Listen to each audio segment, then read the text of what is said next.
Prends juste 2 secondes pour écouter et n'hésite pas à le partager. Euh, J'arrive pas à dormir, il est 1h48 du matin et je tombe là-dessus. Je vais vous faire voir sur quoi je tombe. Je vais pas vous mentir, ça fait du bien. Parce qu'avec tout ce que Géraldine m'a mis dans la tête pendant la crise sanitaire, le professeur Raoult, je suis désolé de vous le dire, en tout cas pour moi, hein, je pense que c'est plus des gens comme ça qu'il faut écouter. Et puis, remettre l'église au milieu du village, des fois, ça fait du bien.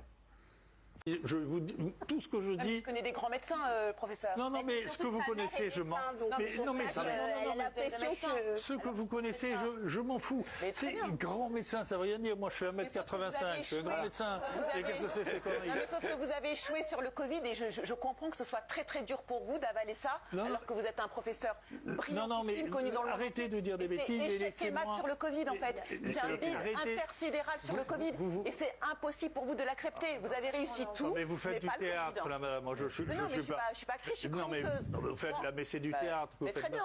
Moi, je fais pas de théâtre. J'essaie de vous alors expliquer. pourquoi vous n'acceptez pas de répondre avec à des confrères médecins? Parce que c'est facile, moi, de me démonter. Je suis une chroniqueuse, je suis pas médecin. Pourquoi vous n'acceptez pas de parler à des médecins qui ne sont pas d'accord avec vous, à vos détracteurs, mais attendez, sur des plateaux télé? Vous n'acceptez pas. Tout ce que je fais. Pourquoi vous n'acceptez pas? Attendez, Laissez parler le professeur. Parce que vous faites, dans les gens qui sont chez vous, ils ont peut-être tous le même niveau que vous. Moi, c'est bien possible. Et donc vous pouvez. C'est quoi mon niveau? J'en sais rien, mais vous pouvez parler entre vous. Vous dites ça avec un peu de mépris, comme si j'étais une débile. Non, mais moi, vous savez, ça fait 20 ans que je suis le microbiologiste le plus cité au monde. Dans les débiles comme moi, il y en a qui achètent votre livre, donc vous ne devriez pas les mépriser. Hein. Non, je ne vous méprise pas. Je vous dis simplement que vous comparez des gens qui ne sont pas comparables.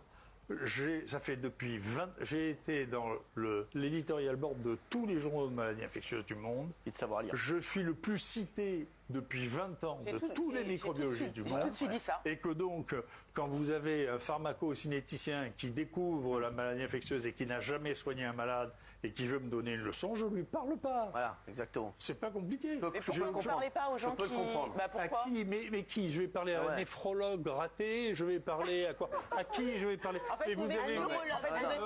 Non, mais enfin, vous avez vu qui vous entendez, mais qui vous invitez? Mais vous n'avez pas honte? Enfin, vous invitez des gens... Mais il faut inviter qui pour être digne du professeur Raoult, alors? Le professeur Raoult. Ah ben non.